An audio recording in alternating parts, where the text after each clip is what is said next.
tarde, sejam bem-vindos à palestra maravilhosa que vai acontecer sobre causalidade quântica do Rafael Araújo.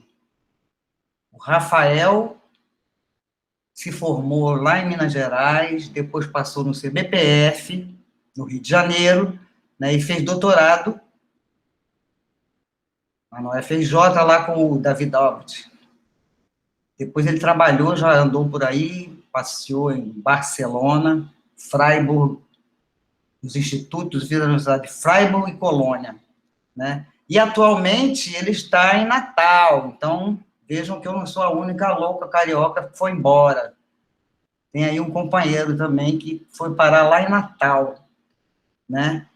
Bom, gente, o Rafael tem um monte de trabalho importante, o trabalho dele é muito bonito, eu estou super interessada na palestra dele, e eu acho que vocês vão gostar muito, porque é bem atual, né? Tem a ver com, olha só, emaranhamento, não localidade quântica, informação quântica, essa é a experiência que ele tem, né? Então, ele trabalha nessas coisas, assim, básicas, sistemas quânticos abertos, tudo que eu gosto de estudar. Então, eu já falei demais e vou passar, então, a palavra para o Rafael. Obrigado, Solange. Deixa eu compartilhar aqui a minha tela, vamos ver.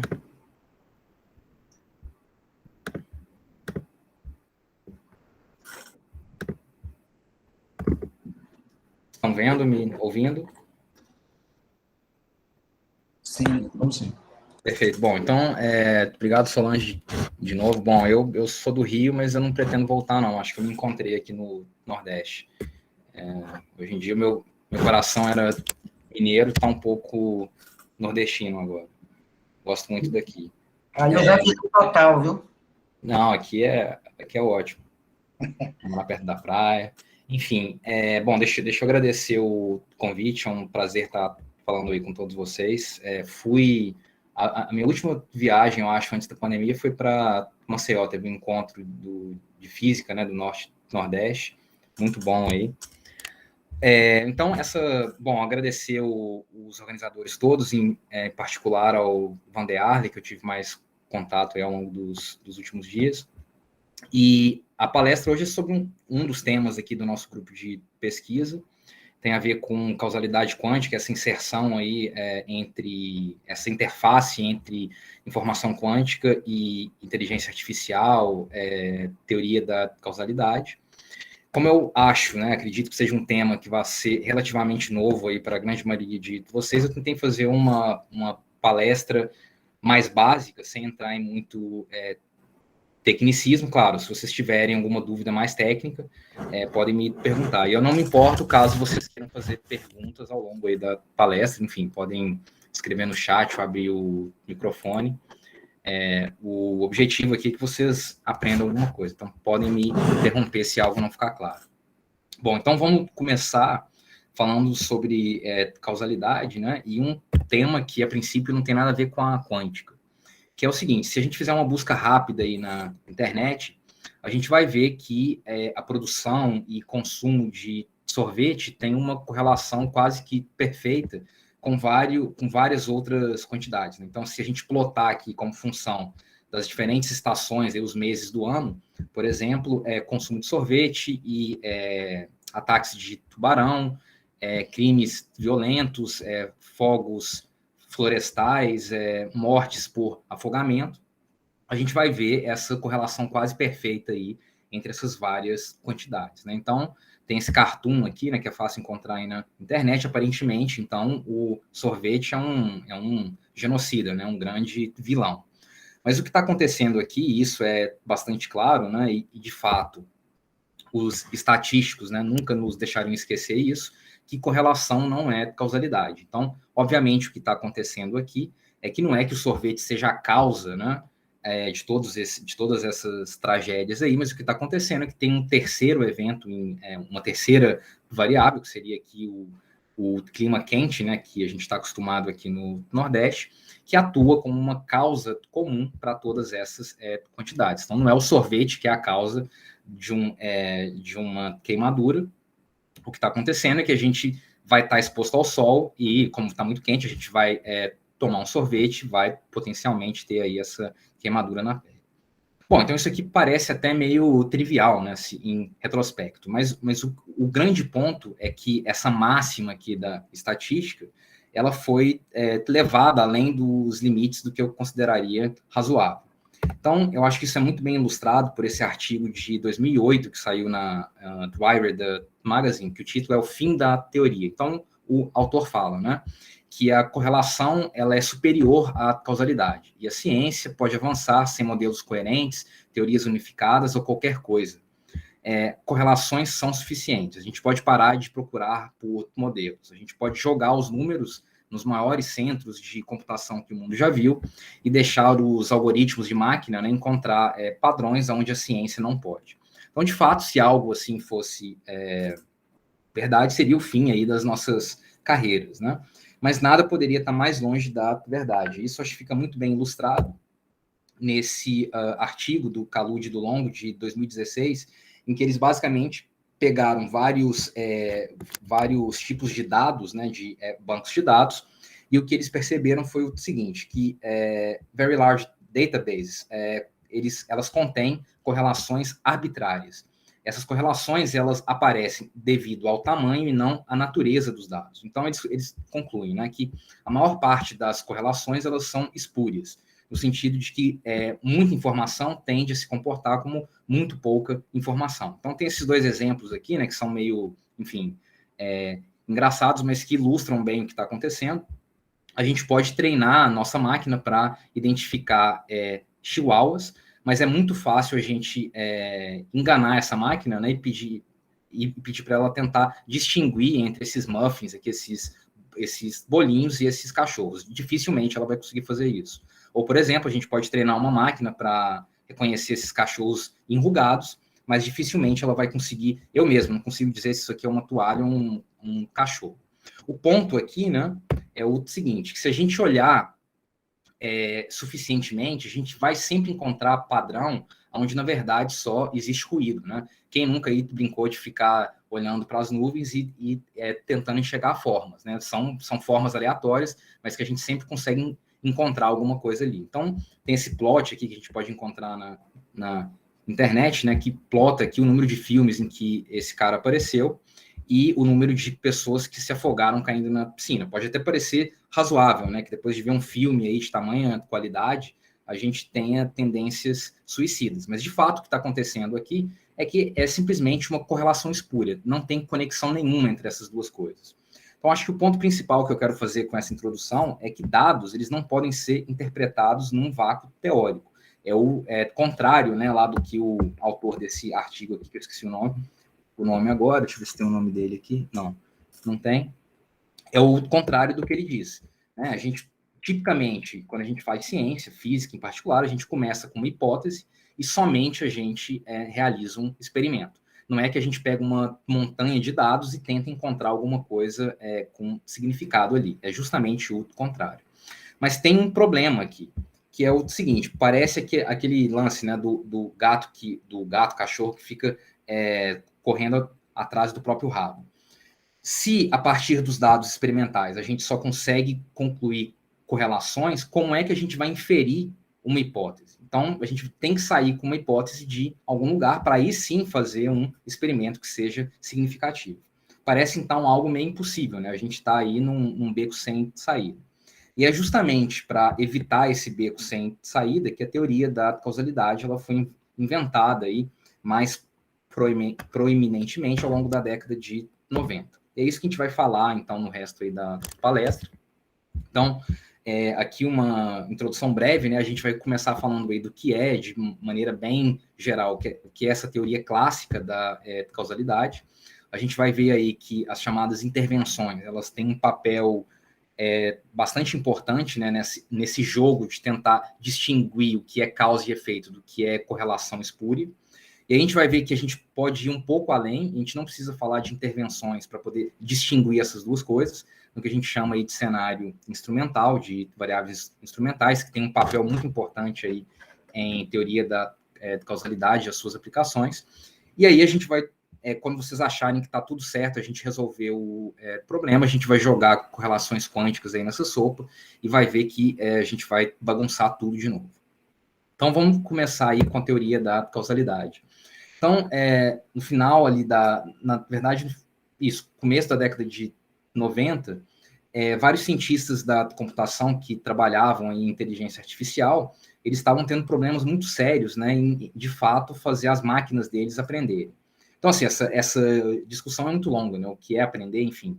Mas, fato a gente percebe isso de maneira muito clara hoje em dia, que as nossas máquinas, né, elas não aprendem de fato. O que os algoritmos fazem é detectar padrões de correlação entre variáveis. Né? Então, por exemplo, vai ter lá aquelas fotos dos chihuahuas, a máquina vai, de alguma forma, decompor essa imagem, vai ver ali características típicas, né, dessas fotos, e quando ele é apresentado uma nova foto, ele vai ver se essas características típicas estão ali, se elas tiverem, vai dizer, bom, isso é um chihuahua, quando na verdade era um bolinho. Então, é isso que as máquinas hoje em dia fazem, né? Elas detectam padrões, correlações entre os dados.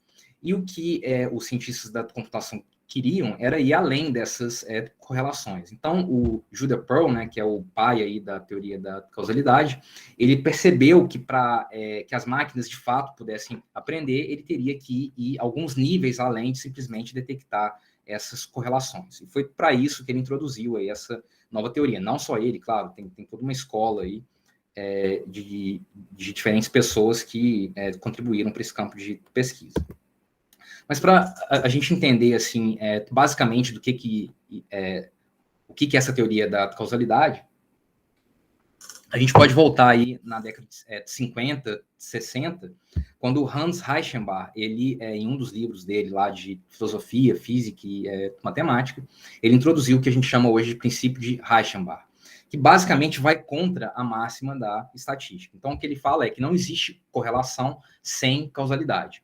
Então, de outra forma, o que ele diz é que se uma coincidência improvável aconteceu, deve existir uma causa comum ou uma influência causal direta entre esses dois eventos que são aparentemente coincidentes. Então, para dar uma ilustração, vamos supor que eu tivesse aí na UFAL, não tem pandemia, estou aí dando essa palestra, e antes do evento começar, todos os dias, né, ao longo da semana, eu chego um pouco mais cedo, pego meu café e fico vendo lá 2 salas de aula. E vejo que as lâmpadas nessas 2 salas de aula, ou ambas estão apagadas, ou ambas estão acesas. Apagadas, acesas.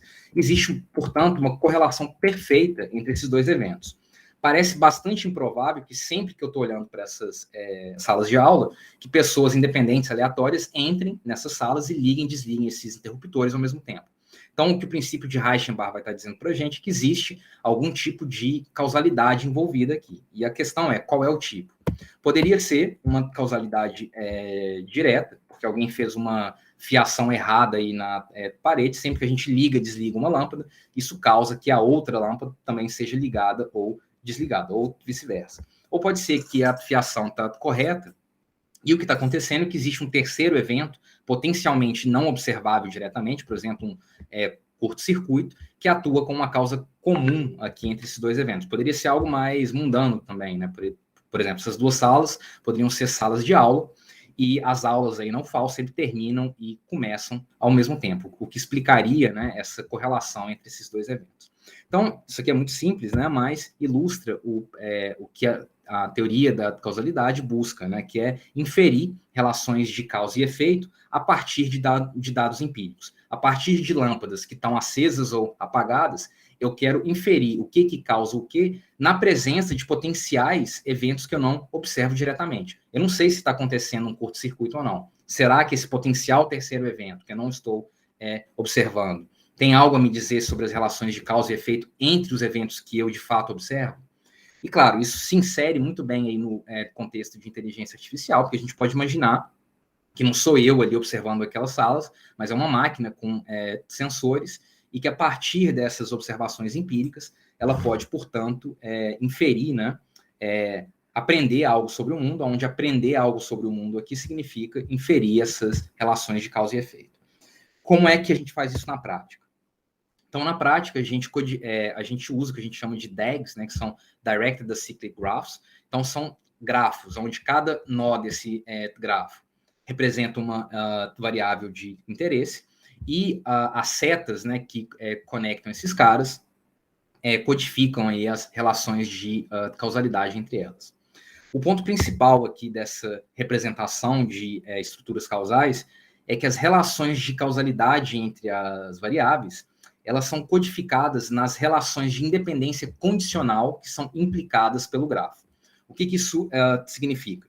Por exemplo, nesse caso aqui, eu vejo que a variável lambda1 e lambda2, eu não tenho uma seta indo de uma para outra, e nem existe uma terceira variável, por exemplo, lambda3, que tenha setas para ambas delas. Então, isso significa que essas duas variáveis, né, nessa minha estrutura causal aqui, elas devem ser estatisticamente e causalmente independentes. Então, isso significa que qualquer que seja o processo físico que está acontecendo aqui, a distribuição de probabilidade entre essas duas variáveis, P de lambda1 e lambda2, deve fatorar. Então, elas não têm correlações entre elas. Um outro tipo de relação de independência que eu tenho aqui. Por exemplo, a minha variável A e B. Eu não tenho uma seta de uma para outra, mas eu tenho uma terceira variável, que seria lambda1, que atua como um pai, um ancestral em comum entre essas duas. Então, significa que A e B, em geral, eles vão ter correlações. Só que essas correlações entre A e B, elas são mediadas por lambda1, significando que se eu condicionar a saber quem é o valor de lambda1, as correlações entre A e B, elas desaparecem. Em inglês, a gente diz, né, que a variável lambda1, screen off, eu não sei dizer isso em português, ela apaga as correlações entre A e B. Então, a grande sacada aqui é que essas relações de independência condicional, elas têm a chave, né, elas codificam as relações de causalidade entre essas variáveis. Eu tenho aí algoritmos bastante eficientes que, dado um certo DAG, uma certa estrutura causal, ele pode listar todas essas relações de independência que codificam as relações de causalidade entre as minhas variáveis. Vamos ver como é que isso significa na prática. Vamos supor que eu tenha uma certa hipótese. Então, aqui eu não vou falar como é que a gente consegue elaborar essas hipóteses. Isso é um pouquinho mais complicado, mas dá para fazer também. Mas aqui eu vou estar focando num próximo passo, que eu tenho uma certa hipótese, onde hipótese aqui significa que eu tenho essas 6 variáveis, A, B, C, lambda1, lambda2 e lambda3, e a minha hipótese é que a estrutura causal que gera os dados que eu observo no laboratório é algo desse tipo aqui. Então, o que eu quero fazer, né, como em qualquer outro experimento, dada essa minha hipótese, dados os meus dados empíricos, saber se eu posso falsificar essa minha hipótese ou não.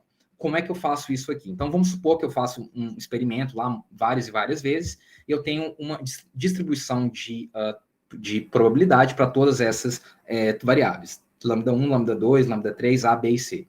O que eu faço para checar se os meus dados que eu estou gerando nesse meu experimento são compatíveis com essa estrutura causal ou não? Basicamente, o que eu tenho que fazer é checar se as relações de independência condicional geradas por essa estrutura causal são satisfeitas ou não pelos dados que eu estou observando. Ou seja, eu vou pegar a minha estrutura, os meus dados observados e checar se essas relações aqui de independência são satisfeitas ou não. Se qualquer uma delas, por exemplo, essa minha segunda aqui, for incompatível com o que eu estou observando, eu tenho, portanto, uma prova de que os dados que estão sendo gerados são incompatíveis com a minha hipótese, ou seja, são incompatíveis com essa estrutura causal aqui. Então, basicamente, o que eu estou dizendo é que a gente tem uma maneira de excluir hipóteses causais a partir de dados empíricos. Ou seja, correlação não é causalidade? É sim, correlação implica causalidade. A questão é qual é o tipo de causalidade, ou seja, quais são as relações de causalidade envolvidas aqui entre as variáveis. Ótimo, então fica parecendo que a gente resolveu o problema. Basta eu fazer um experimento, pegar a minha distribuição de probabilidade e ver se essas relações de dependência condicional são satisfeitas ou não. Mas tem um pequeno problema aqui, que é o fato de que a gente nem sempre tem acesso a todas as variáveis.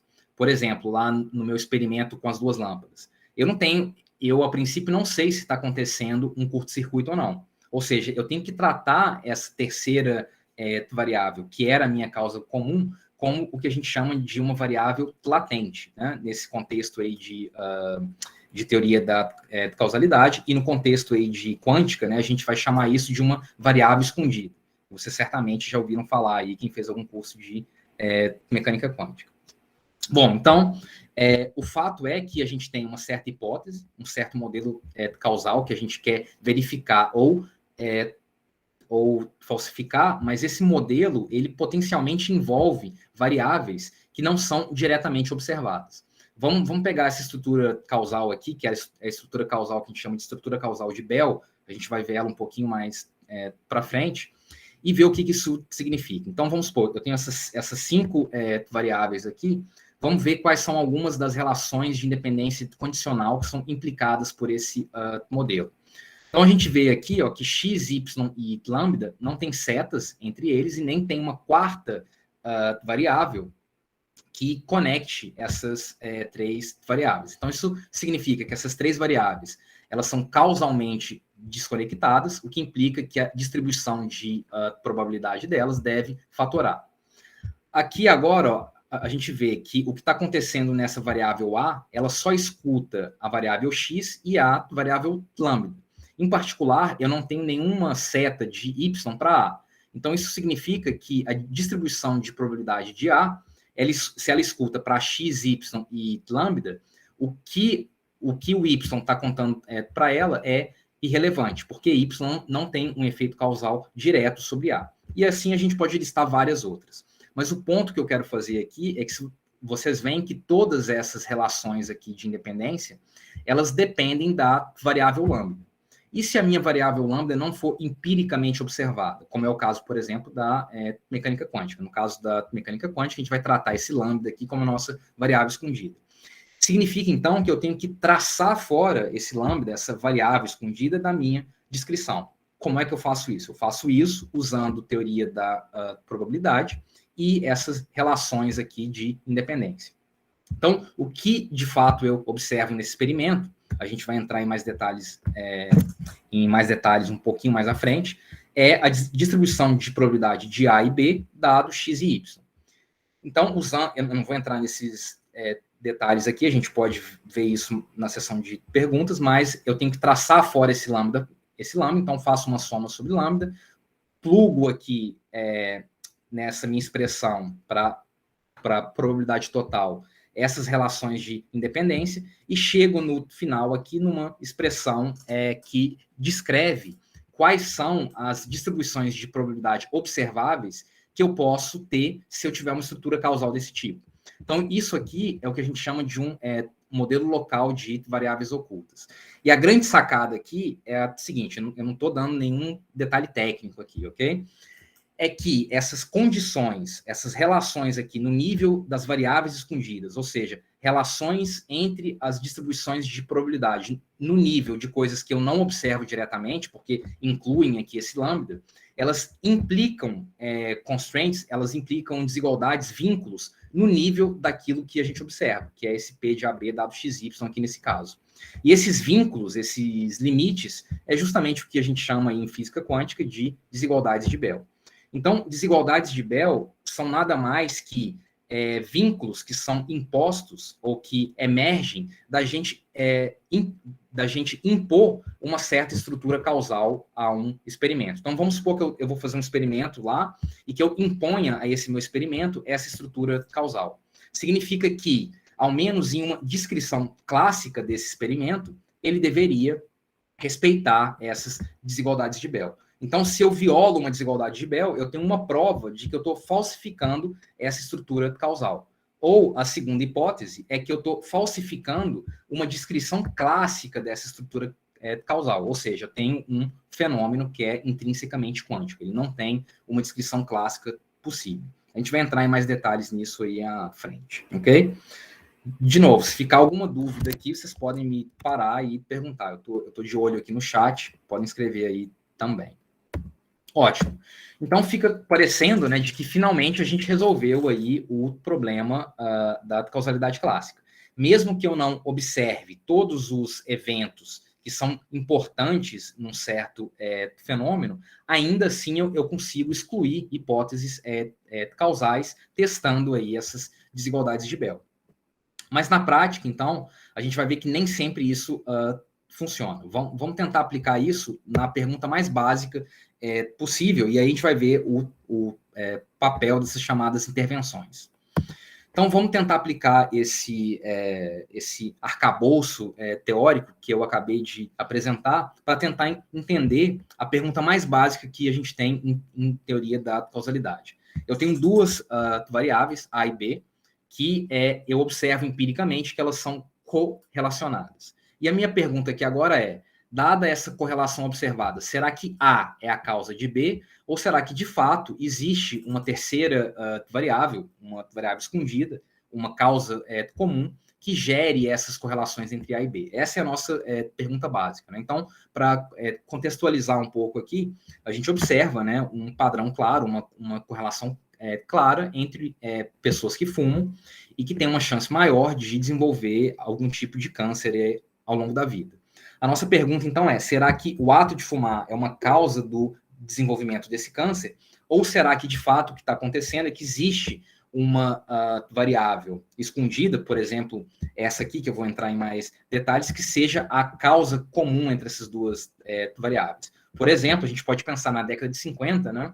As crianças assistiam lá um monte de televisão e estavam sendo expostas à radiação eletromagnética e as propagandas nessa época, né, tipo, mostravam lá os médicos, o Marlboro Man e tal, fumando. Então, a gente pode imaginar que as crianças daquela época, elas não só têm uma chance maior de virarem fumantes, porque a televisão mandou elas fumarem, como também pelo fato de elas estarem sendo expostas a uma dose extra de radiação eletromagnética, que elas pudessem vir a desenvolver câncer aí no futuro. Então, essa é a pergunta básica. Eu observo as correlações entre A e B e quero distinguir esse modelo aqui desse outro modelo com uma causa comum. Eu vi que tem alguém aí com a mão levantada. Pode fazer a pergunta. Everton, eu acho. Diga aí, Everton. E... Acho que ele saiu. Oi, amarelou. Bom, vamos continuar então. Como é que a gente faz isso na prática? Então, para essas duas estruturas causais aqui, que são muito simples, aquele arcabouço teórico que eu apresentei antes, ele não funciona. Por quê? Porque esses dois cenários, eles são tão simples que não existe nenhuma desigualdade de Bell que eles impliquem. Na prática, isso significa que ambos esses modelos são indistinguíveis, no sentido de que, simplesmente olhando para as correlações entre A e B, eu não consigo dizer qual é qual. Será que foi esse? Será que foi aquele outro? Não sei, porque pelas correlações observadas, eu não consigo distinguir esses dois modelos. E aí entra um conceito essencial aí em teoria da causalidade, que é o de uma intervenção. Tudo que a gente falou até esse ponto, eu estava falando de observações passivas, ou seja, eu estava olhando ali as lâmpadas que estavam acesas ou apagadas, eu era simplesmente um observador. O que acontece agora se eu passo a ser um ator daquele experimento? É isso que a gente chama de uma intervenção. Nesse caso específico aqui, vamos supor, eu tenho aqui um modelo bastante geral, onde eu tenho correlações entre A e B, que podem ser tanto causadas por essa seta direta aqui de A para B, como uma causa comum entre elas. O que seria uma intervenção na minha variável A? Seria eu forçar essa variável A assumir um valor que está sob o meu controle, independentemente do resto do universo. Então, independentemente do que lambda está fazendo, está falando para o A fazer, eu venho e falo, não, você vai fazer isso aqui que está sob o meu controle. Então, essa intervenção, a gente denota por essa ação aqui que a gente chama de do A. Eu não estou mais simplesmente olhando para a distribuição de B, dado que eu observei A. Eu estou olhando para a distribuição de B, dado que eu forcei A assumir um novo valor que está sob o meu controle experimental. Na prática, o que uma intervenção em A faz? Ela apaga todas as possíveis setas que entrem em A. eu coloco A sobre um novo mecanismo causal, ok? E por que isso ajuda? Porque agora, se eu fiz uma intervenção em A e eu continuo observando correlações entre A e B, agora eu posso ter certeza que essas correlações entre A e B são dadas por essa influência causal de A em B. Por quê? Porque A agora, ele não está mais escutando a essa causa comum aqui, que é esse lambda.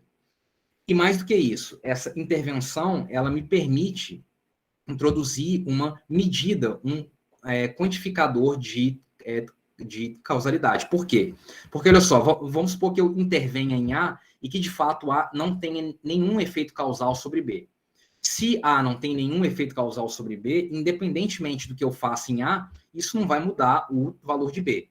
Mas se A, de fato, tem um efeito causal sobre B, dependendo do que eu faça com A, eu vou mudar o valor de B. E é isso que essa medida aqui está quantificando, é o que a gente chama de Average Causal Effect, que basicamente me diz o quanto que se eu fizer A igual a Azinho, vai mudar B, subtraído do quanto que B vai mudar se eu fizer A igual a um Azinho linha. Ok? Então, isso aqui mede a minha causalidade entre A e B. Ótimo, parece que agora a gente está no caminho certo. Então, fazendo intervenções, se eu deixar de ser um observador passivo e intervir no meu experimento, forçar algumas variáveis ali naquele meu experimento a assumirem valores que estão sob o meu controle, parece, então, que eu consigo distinguir causas comuns de efeitos causais diretos e, mais do que isso, eu consigo quantificar a causalidade. Só tem um problema, que é como é que a gente faz intervenções. Na prática, então, por exemplo, naquele exemplo, né, de fumar e câncer, o que eu teria que fazer seria eu pegar dois grupos de pessoas, colocar eles em duas jaulas distintas, forçar um desses grupos a fumar 2 pacotes de Marlboro por um certo período de tempo, ver se eles desenvolveram câncer ou não, e a mesma coisa no grupo da outra jaula, que eu forço a não fumar, ok? Dou só, sei lá, comida natureba e tal, enfim. Então, a gente vê que, apesar de ser um conceito teórico interessante, esse aí das intervenções, na prática é algo que eu não posso usar, por motivos práticos, éticos, enfim. Então, a grande pergunta, ela ainda continua. Será que eu posso, de fato, inferir causalidade sem a necessidade dessas intervenções? E a resposta é sim, e é justamente o que essas variáveis instrumentais nos permitem fazer. Então, o que é uma variável instrumental? Notem que eu tenho o mesmo modelo causal que eu tinha antes, tenho aqui a minha variável A e B, tenho aqui a causa comum entre elas, que não é diretamente observável, tenho aqui essa causalidade de A para B. O que eu faço agora é introduzir essa nova variável, que eu chamo de variável instrumental X, que ela tem um efeito causal direto sobre A, e mediado por A vai ter um efeito causal sobre B, e eu estou assumindo aqui que essa variável x ela é independente de qualquer efeito, de qualquer causa comum entre essas duas variáveis A e B.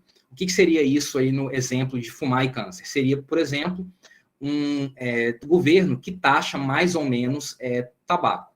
Se eu fizer um maço de cigarro custar 50 centavos, é bastante razoável que mais pessoas comecem a fumar e comecem a fumar mais. Ou seja, isso vai ter, obviamente, um efeito causal na variável A, que essa pessoa fuma ou não. E se A tem um efeito causal sobre B, isso vai implicar que o número de pessoas com câncer também vai aumentar.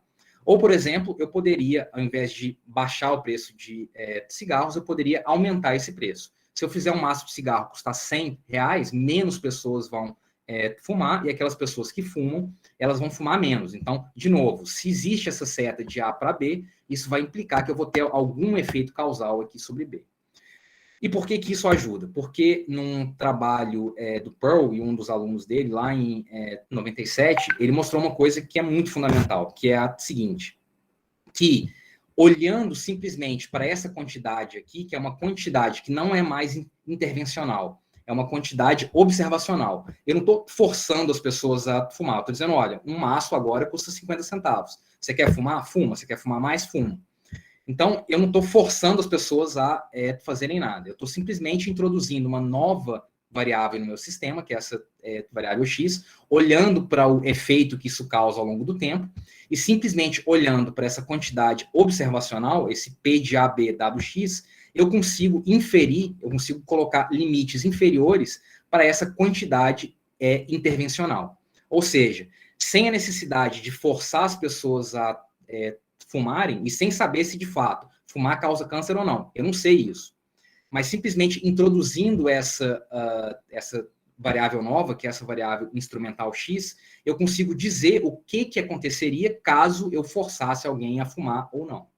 Ou seja, fazendo observações, eu consigo inferir o que aconteceria se eu de fato intervisse naquele experimento.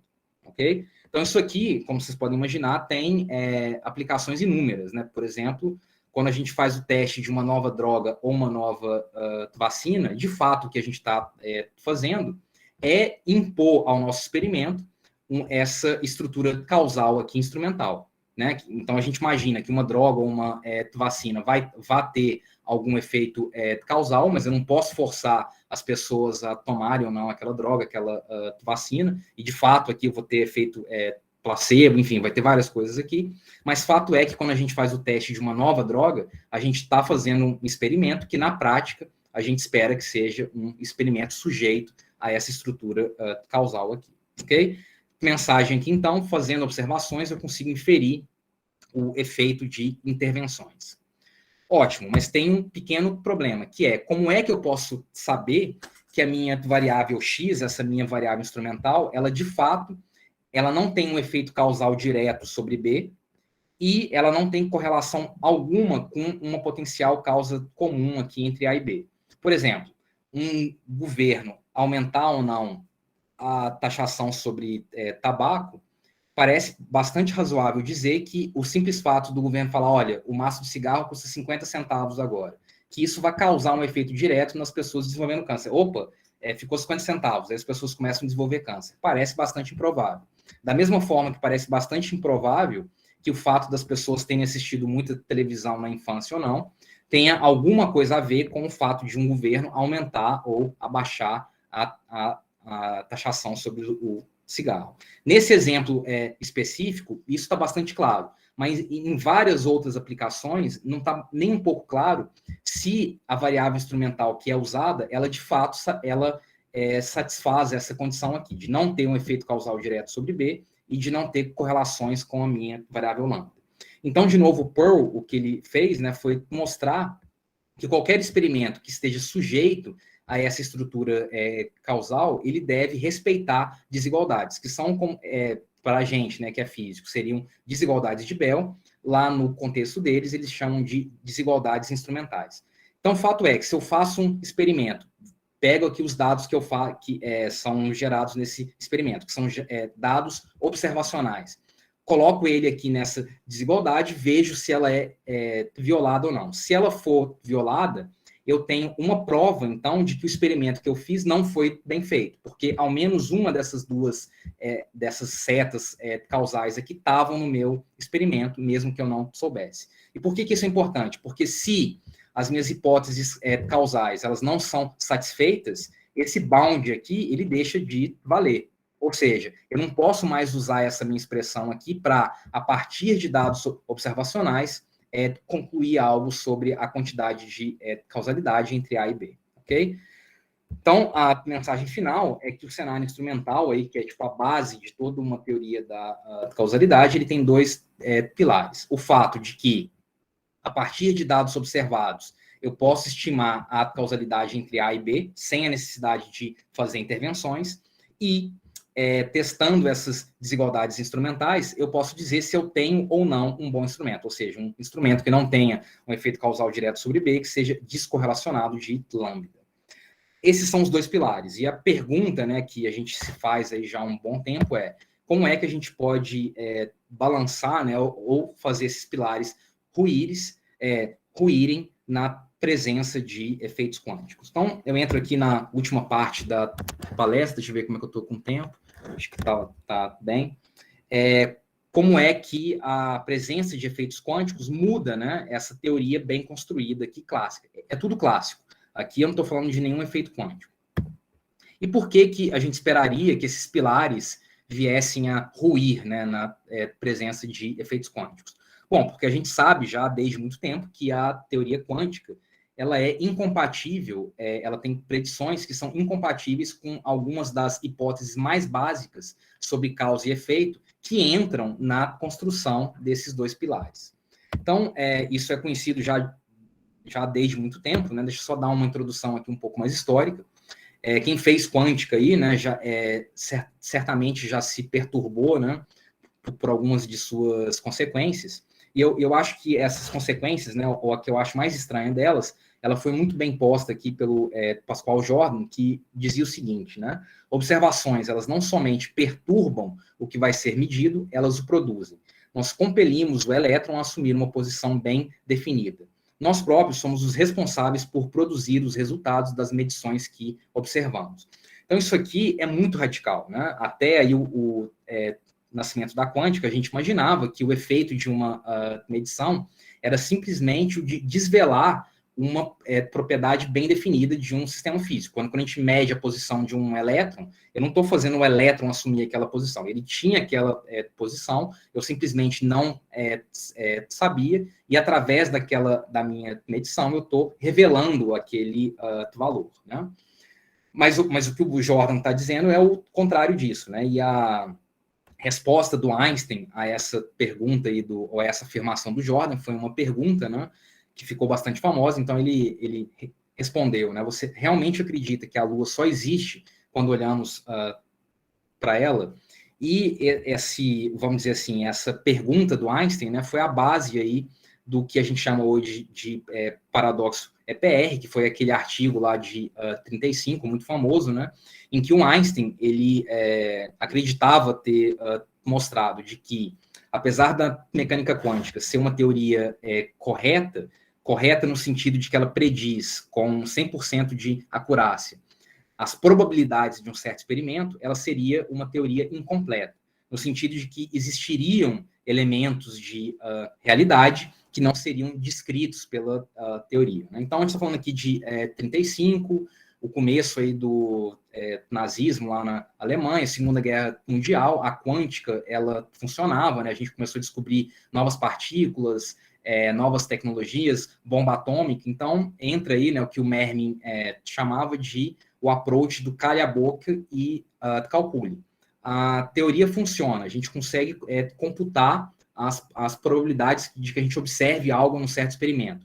Por que é que a gente vai ficar entrando aí nesse terreno da metafísica? Se uma coisa existe ou não, até a gente observar. Bom, as coisas começaram a mudar em 64, quando veio Bell com seu teorema, né, e mostrou que esse assunto que parece metafísica, de fato, ele poderia ser testado experimentalmente. Tem um brasileiro, né, que está na Austrália, o Eric Cavalcante, ele chama isso de metafísica experimental. Então, a gente pode falar sobre o realismo, né, sobre o fato da Lua estar lá ou não no céu, mas a gente precisa ficar no reino das palavras e do pensamento. A gente pode ir no laboratório e testar essas ideias. Então, o que é o teorema de Bell? Desse ponto de vista da teoria da causalidade, basicamente o que o Bell faz, ele impõe uma estrutura causal a um certo experimento e se pergunta se uma descrição clássica dessa estrutura causal é capaz de reproduzir o que a gente observa no laboratório ou não. Então, o que a gente tem? A gente tem dois laboratórios distantes, Alice e Bob, e entre eles a gente tem aqui uma fonte de estados quânticos, fótons emaranhados, enfim, partículas quânticas que são enviadas para esses dois laboratórios distantes. Essas partículas chegam lá nesses dois laboratórios, a Alice joga uma moeda X, se for cara, ela faz um certo experimento, se for coroa, ela mede a partícula dela usando um outro aparato experimental, e o que ela vai observar no laboratório dela é esse resultado A, que seria, por exemplo, um spin apontando para cima ou um spin apontando para baixo. E o Bob, lá naquele outro laboratório distante, ele faz a mesma coisa. Então, aqui, tal como lá no que a gente vem discutindo até então, né, a gente vai tratar a fonte de estados quânticos não por uma função de onda, mas por uma variável lambda, porque essa era a ideia do Einstein, né, que a teoria quântica ela seria incompleta, ou seja, existiriam outros graus de liberdade que não descritos pela função de onda quântica e que descreveriam, né, as propriedades das nossas partículas. Mas a gente não tem acesso a essa variável escondida. Então, tal como eu fiz antes, eu tenho que traçar ela fora da minha descrição. E o que, de fato, eu tenho acesso experimental é o resultado da medição de Alice e de Bob, dado que eles fizeram um certo experimento ou outro, ok?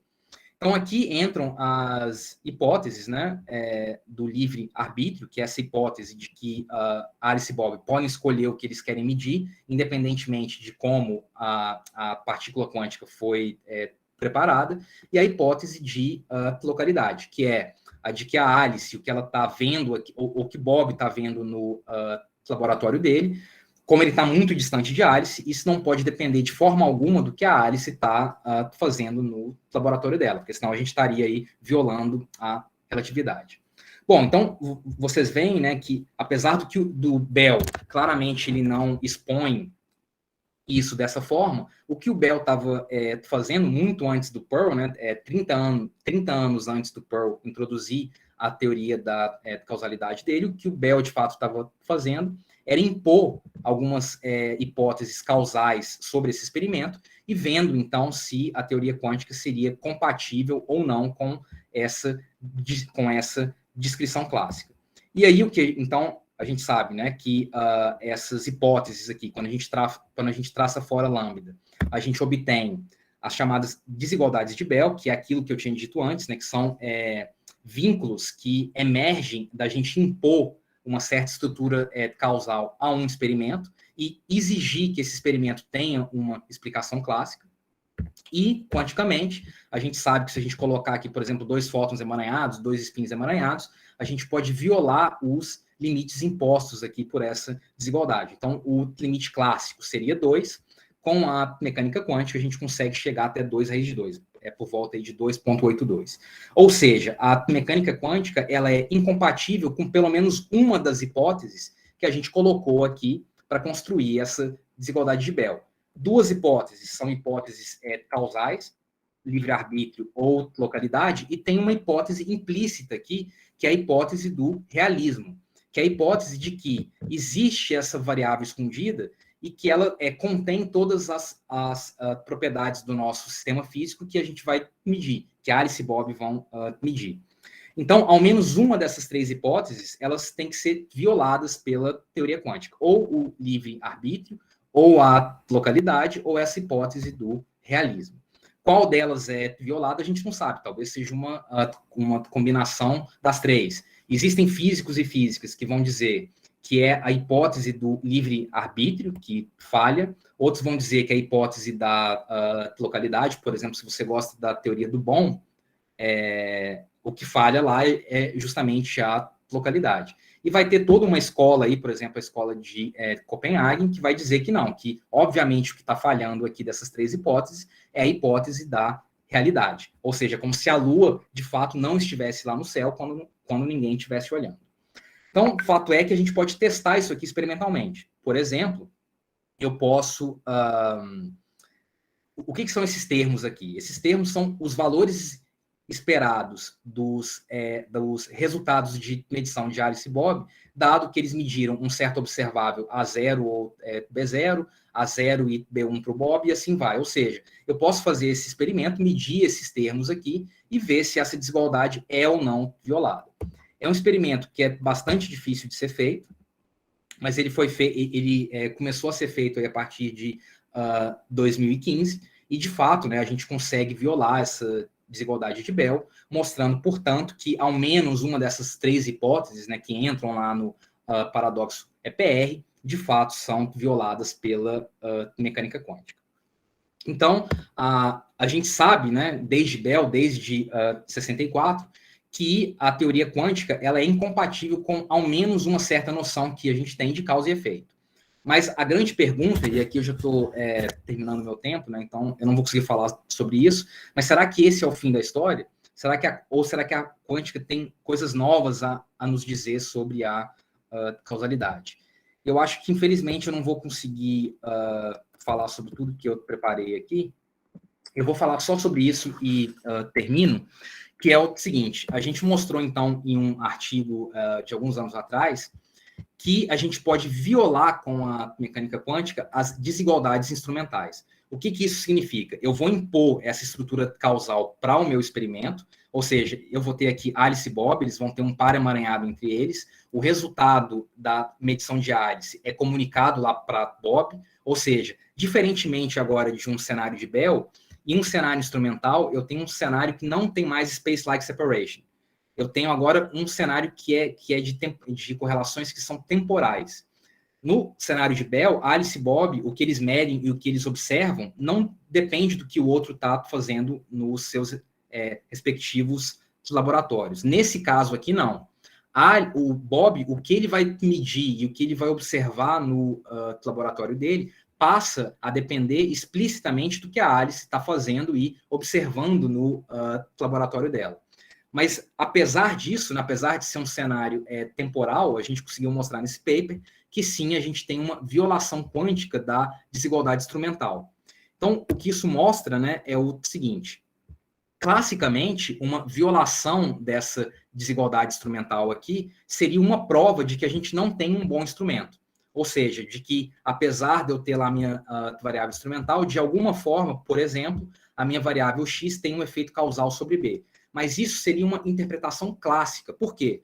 Porque uma violação quântica dessa desigualdade, na verdade, nos mostra o quê? Nos mostra que existe aqui um estado quântico, que não tem todas as propriedades dele bem definidas. Ou seja, de alguma forma, né, e aqui já é uma interpretação minha, de que a Lua não está lá no céu quando ninguém está olhando. Então, o que a violação dessa desigualdade instrumental nos mostra é que tem um fenômeno aqui que é puramente não clássico. É um fenômeno que não tem explicação dentro de uma modelagem causal clássica. Então, a gente tem que ir além de um modelo causal clássico, introduzir aí uma noção de modelos causais quânticos.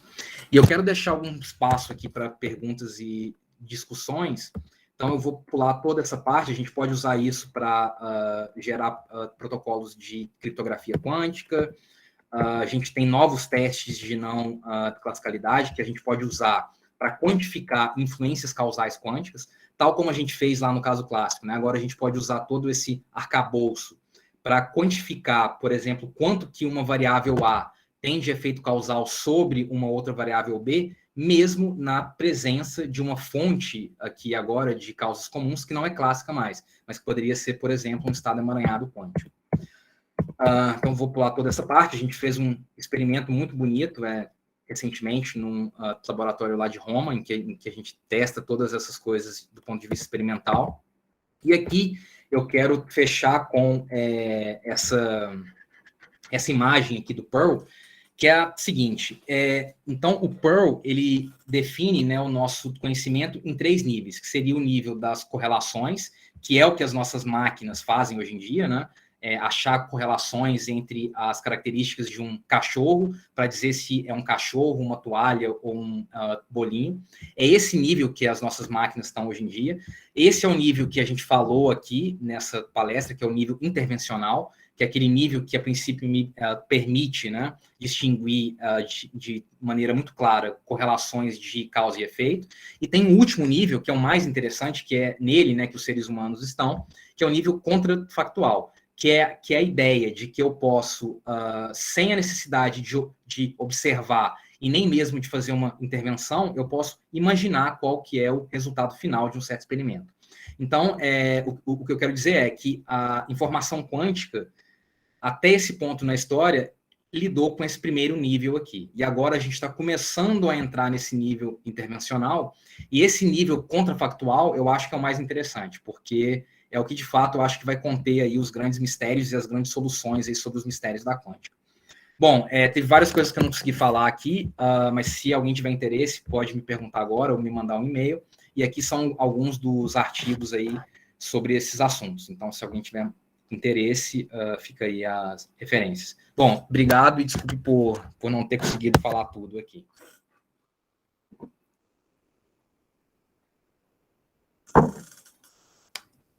Solange, eu acho que a gente não está te... Para variar, né?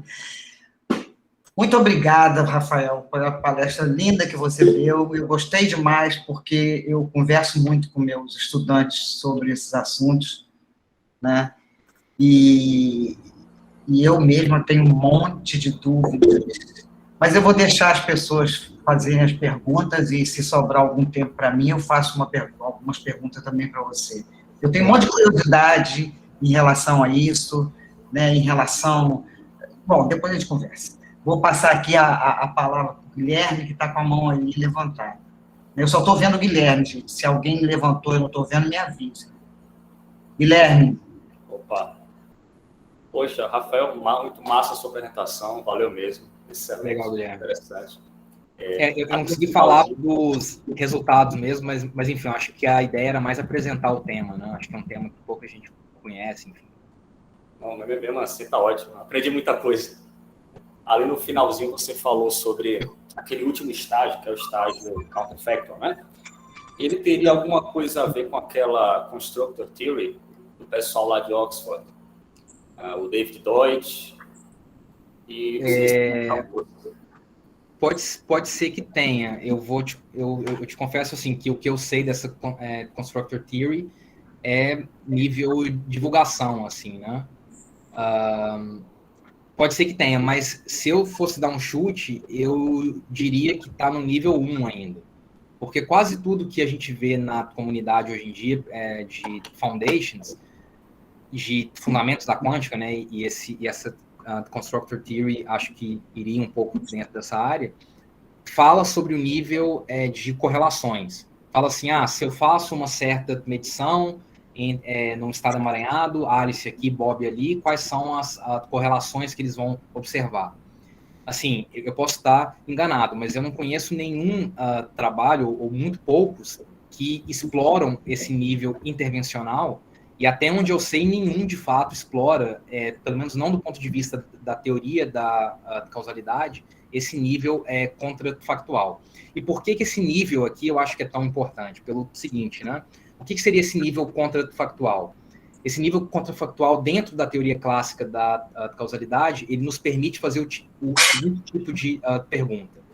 Dado que eu fiz um certo experimento, onde eu medi a velocidade de uma partícula, o que esse experimento me permite dizer se eu tivesse feito outro experimento? Por exemplo, se eu tivesse, dado que eu fiz um experimento de velocidade e observei um certo resultado, o que isso me permite dizer de um experimento no qual eu teria feito uma medição da posição? Classicamente, essa pergunta funciona e funciona muito bem. Só que quanticamente a gente sabe que entra a grande complicação, princípio da incerteza, esse tipo de coisa. Então, assim, é por isso que eu digo que esse nível contrafactual é o nível onde eu acho que, se a gente conseguir chegar lá, desse ponto de vista da teoria da causalidade, a gente vai conseguir, não sei se resolver, mas pelo menos deixar muito claro vários aí dos mistérios da quântica, né? Enfim, mistérios da quântica, entre aspas, mas enfim. Beleza. Muito obrigado, cara. Então acho que não. Acho que eles estão no nível 1 ainda. Beleza. Alguém mais quer perguntar?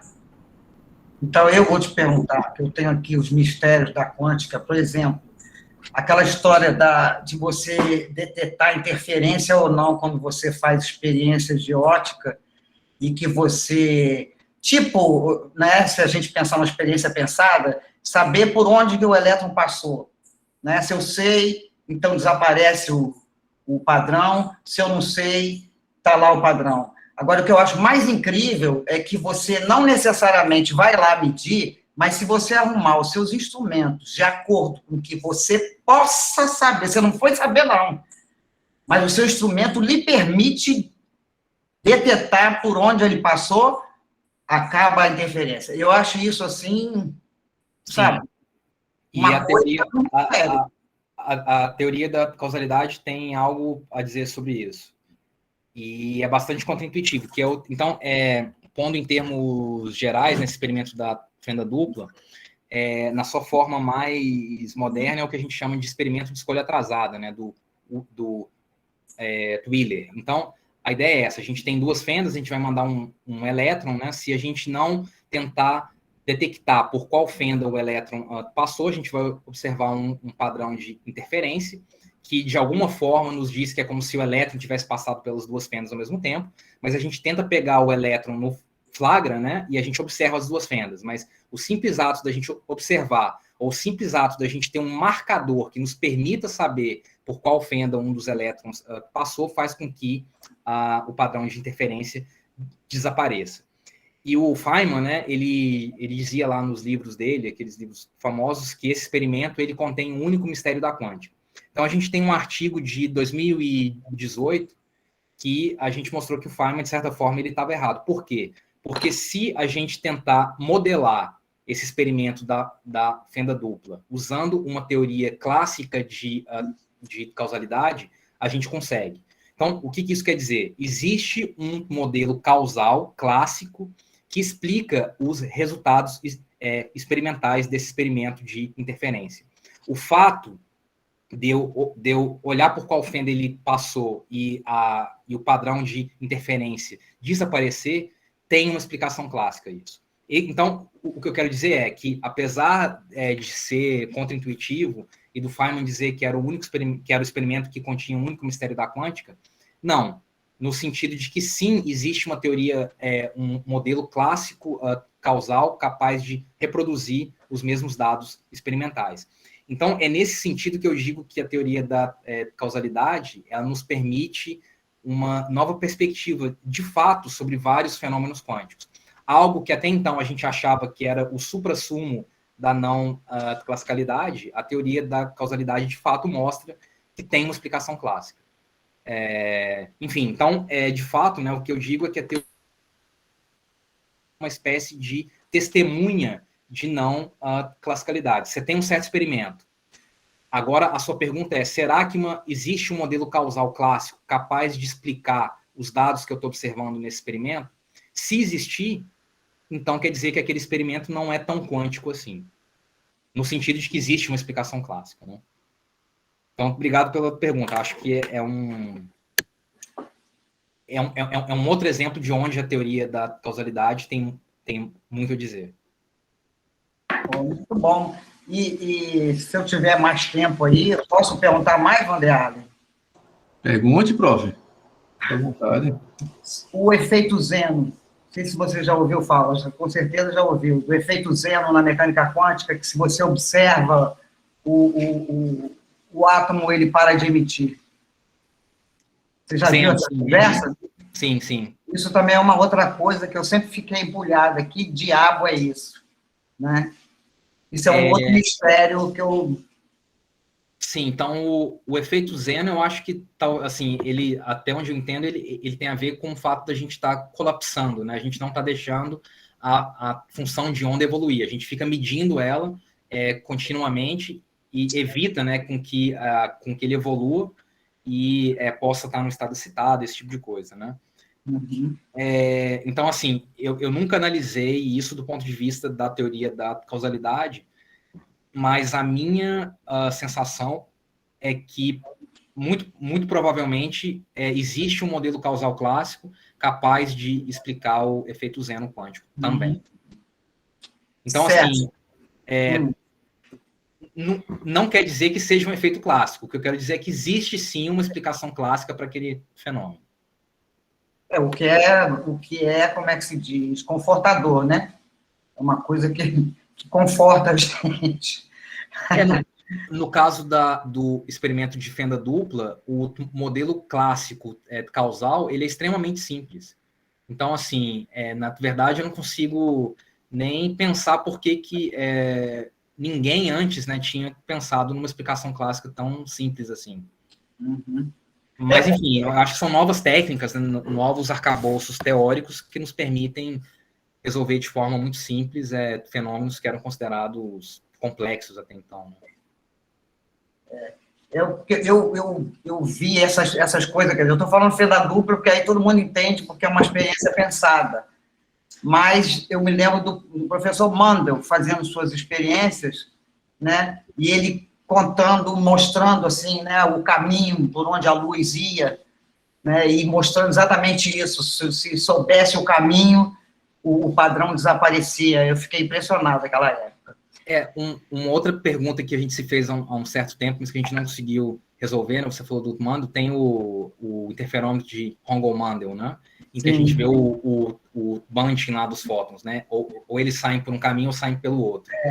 Esse é um experimento que eu acho que não tem um modelo clássico causal capaz de explicar. A gente não conseguiu mostrar isso ainda, mas eu acho que é um experimento que é genuinamente quântico, no sentido de que não existe uma explicação causal clássica. Então, assim, a gente pode pensar em vários outros exemplos. Estados comprimidos, por exemplo, eu acho que também não tem nenhuma explicação causal. Acho que não, porque você pode usar eles para violar uma desigualdade de Bell. Então, isso já exclui, né, modelo causal clássico. Só uma última coisa, porque eu tenho que aproveitar, porque eu não converso com ninguém há 500 anos, e de repente aparece você com esse assunto, então, azar o seu, ninguém mandou você aparecer com esse assunto. Que são as ondas vazias. E era uma coisa que eu também sempre fiquei muito grilada quando eu lia essas coisas sobre a desigualdade de Bell e aí as variáveis escondidas, e tinha essa conversa também de ondas vazias. E eu achava aquilo uma coisa assim, meu Deus, ondas vazias, aí é demais para minha cabeça. Ondas vazias, eu conheço as ondas piloto. É isso, não são as ondas piloto lá do Bohm, né? Não, as ondas vazias eu não conheço. Aí nem me lembro mais, mas deixa para lá, você já respondeu um monte de coisa interessante que gostei bastante do seu trabalho, eu sempre me interessei bastante por essa área, embora eu siga lá a escola de Copenhague, entendeu? Faço minhas contas. Eu sou da escola de Copenhague também. Na hora da nossa beber água, eu sou da escola de Copenhague. Eu acho que a realidade quântica é essa, que, de fato, as propriedades de um sistema físico, elas não existem até que algo as meça, né? Bom, gente, eu peço desculpa aí por ter ultrapassado o tempo, não ter conseguido falar tudo, enfim, mas eu acho que, pelo menos o básico, né, que era introduzir esse tema aí, que eu acho que não é muito conhecido, talvez isso tenha conseguido. Bom, obrigado aí de novo, desculpa passar pelo tempo, espero vê-los em breve. Foi muito bom, Rafael, você realmente hoje me deixou mais alegre com essa palestra, gostei demais. Vou passar aí para o Van der Arlen, porque eu já falei demais, né? Nada que é isso. Gente, obrigadão, Rafael. Realmente foi muito bom trazer essa temática aí.